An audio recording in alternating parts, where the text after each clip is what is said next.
안녕하십니까. 2023년 11월 20일 친명문 팩트 시작하겠습니다. 어제 추미애 전 법무부 장관이 페이스북에 글을 올렸죠. 내년 총선에 출마를 하겠다, 뭐 이런 심산인 모양인데, 자, 그 내용이 무엇이고, 그 다음에 앞으로 어떻게 하고 그 효과가 어디까지 미칠 것인가, 뭐 이런 부분을 말씀을 드리겠습니다.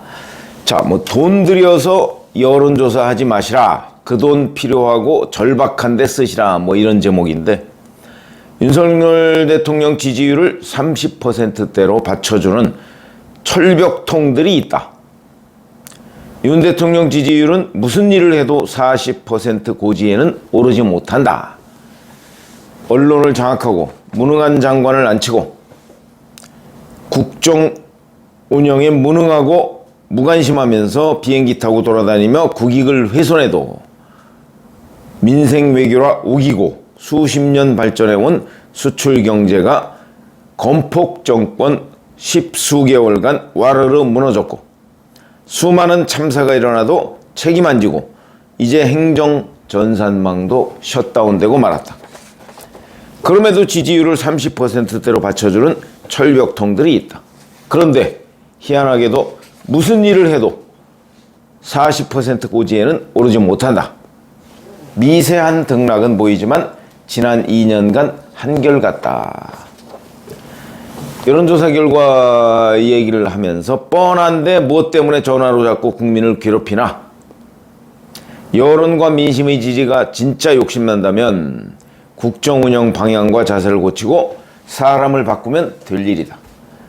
그럴 마음 없다면 여론조사로 돈 낭비하고 시간 뺏으려 국민을 괴롭히지 말아야 한다. 뭐 이런 내용을 이제 페이스북에 올렸습니다.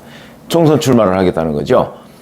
그리고 자기 진영, 민주당 진영이죠. 민주당 공천을 받으려고 하니까.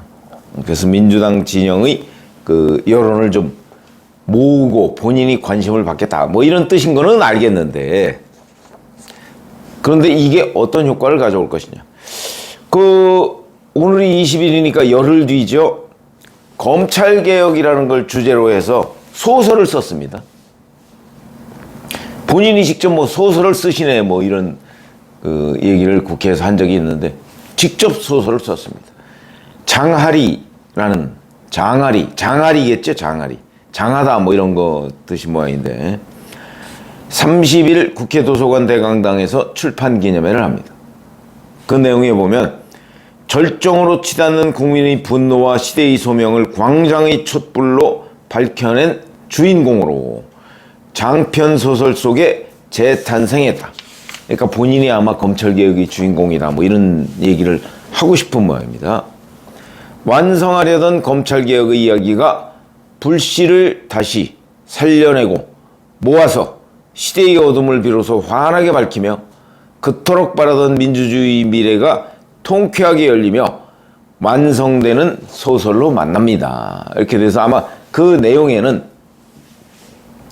본인이 주인공이고, 뭐 이제 윤석열 그 당시에 검찰총장이죠. 지금 대통령, 그 다음에 뭐 한동훈 법무부 장관, 뭐 이런 사람들이 아마도 제가 보지는 않았지만, 아마도 이제 그 소품으로 등장하지 않을까. 그래서 우리나라의 민주주의를 부수는 뭐 그런 이제 얘기를 하지 않을까 싶은데, 자, 추미애 전 법무부 장관은 누굽니까? 오늘날의 윤석열 대통령을 만든 거의 1등 공신이다. 제가 어제 한동훈 법무부 장관을 정치인으로 만드는데 민주당이 거의 전적으로 역할을 했다, 이런 말씀을 드린 적이 있는데, 윤석열 대통령을 만드는 역할은 추미애 법무부 장관이 했습니다. 만약에 추미애 법무부 장관이 윤석열 대통령에 대한, 당시 윤석열 검찰총장에 대한 그 탄압, 아니면 황당한 그런 행동을 하지 않았다면 윤석열 대통령 오늘날 대통령이 될 수 없었을 겁니다. 저는 뭐 그렇게 확신하죠. 왜냐면 아주 몇 년 전에 제가 말씀을 드린 적도 있습니다. 윤석열 대통령과 당시 검찰총장의 대권 후보 지지율이 이렇게 떨어질 쯤 되면 추미애 법무부 장관이 뭔가 또 조치를 취해서 올라가고, 이게 1년 내내 반복이 됩니다. 그래서 1월에 추미애 법무부 장관이 등장하던 1월에 1%였던 한국갤럽 차기 정치 지도자 조사, 이게 12월에 되면 13%가 됩니다. 거기에 결정적인 기여를 한 사람이 바로 추미애 전 법무부 장관이라는 거죠. 이게 이제 중도층의 생각입니다. 그런데 추미애 전 법무부 장관은 아직도 그때의 미몽에서 깨어나지 못하고 윤석열 대통령을 저격하고 있다. 철저한 진영 논리다. 이렇게 얘기를 할 수가 있겠죠. 이게 본인이 민주당의 공천을 받는 데는 유리할 수 있습니다. 아마 그런 것 때문일 수도 있지만 기본적으로는 아마 본인이 그 성정을 못 참는 것이 아닌가 싶은데, 그러나 이재명 대표의 민주당, 우리 한번 이렇게 생각해 보시죠. 30%를 받쳐주는 철벽통, 40% 고지에 오지 못한다. 여기에 윤석열이라는 이름을 이재명으로 바꿔도 똑같은 얘기를 할 수가 있습니다. 철벽통, 40% 넘지 못한다. 지금 본인 말대로 윤석열 대통령이 그렇게 무능하고 여러 가지 문제를 안고 있다면 민주당 지지율은 40%를 넘어 50%를 넘어야 됩니다. 근데 그렇게 되지 않는 거 아닙니까? 그 원인이 어디에 있느냐? 민주당에 있는 거죠. 지금 추미애 전 법무부 장관이 얘기했듯이 윤석열 대통령의 뭐 무능 어쩌고 저쩌고, 이거는 이제 그건 일반적인 그냥 평가가 있습니다. 국민들의 평가가. 그 평가에 대해서 반사이익을 민주당이 가져가야 되는데 못 가져간다. 그러니까 이거를 이재명, 윤석열 대통령을 이재명으로 바꾸면 똑같은 논리가 된다. 그러면 본인이 민주당 공천을 받는 데는 유리하지만 민주당에는, 이재명 대표의 민주당에도 많은 중도층, 이런 사람들은 그건 뭐 똑같은 거 아니야? 이렇게 생각을 하겠죠. 그러니까 30몇 %, 흔히 우리가 이런 얘기를 합니다. 334, 30%, 30%, 40%. 그러니까 뭐 보수진보, 전 보수진보라는 표현을 좋아하지 않습니다만은, 뭐 국민의힘 지지자 30, 추미애 전 장관이 얘기하는 철벽통 30, 민주당 철벽통 30. 항상 선거는 중간에 있는 40%, 334 내지는 442. 그 중간층이 결정하는 거죠. 이쪽에 더 많이 주면 이쪽이 당선되는 거 아니겠습니까? 그러면 추미애 전 법무부 장관이 지금 어제 썼다는 그 페이스북 글은 중도층에는 어떤 영향을 미칠까? 중도층은 전혀 이렇게 생각하지 않고 있는 것 아닌가?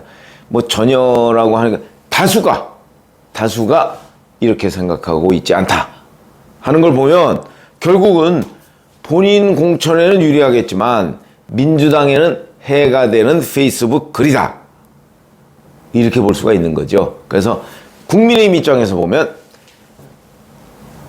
조국, 송영길, 추미애 뭐 이런 세 사람이, 또는 뭐 아마 뭐 박지원 전 국정원장까지 포함해서 이런 사람들이 총선을 앞두고 준동, 발호 뭐 이렇게 하는 것이 전혀 해가 되지 않는다.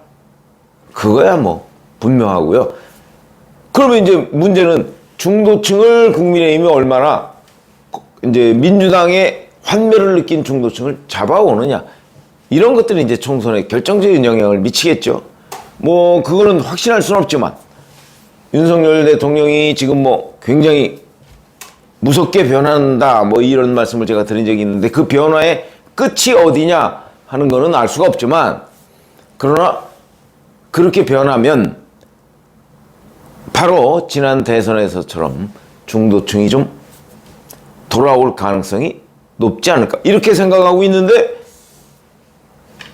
조추송 이런 사람들이 발언을 하면서 중도층을 민주당에서 떨어내고 있다. 이건 분명해 보입니다. 이렇게 되면 결국 총선 전망이 밝아지는 것 아니냐. 물론 지금 뭐 댓글 이런 데 보면 뭐 총선에 뭐 200석 이렇게 얘기하는데 뭐 그거는 불가능한 숫자고요. 그리고 여튼 지금 일당이 누가 되느냐 이런 것들이 굉장히 중요한 측면인데 지금 추미애 전 법무부 장관이 윤석열 대통령을 만드는 1등 공신이 지금 다시 나섰다 하는 부분은 지금 여권에는 청신호다 이렇게 얘기해도 부족함이 없다. 저는 그렇게 생각을 해서 지금 추미애 전 법무부 장관의 페이스북 글 한동안 좀 잠잠하더니 다시 시작했다. 그래서 국민의힘 총선 승리에 서광이 비치기 시작했다. 이런 말씀을 드립니다. 고맙습니다.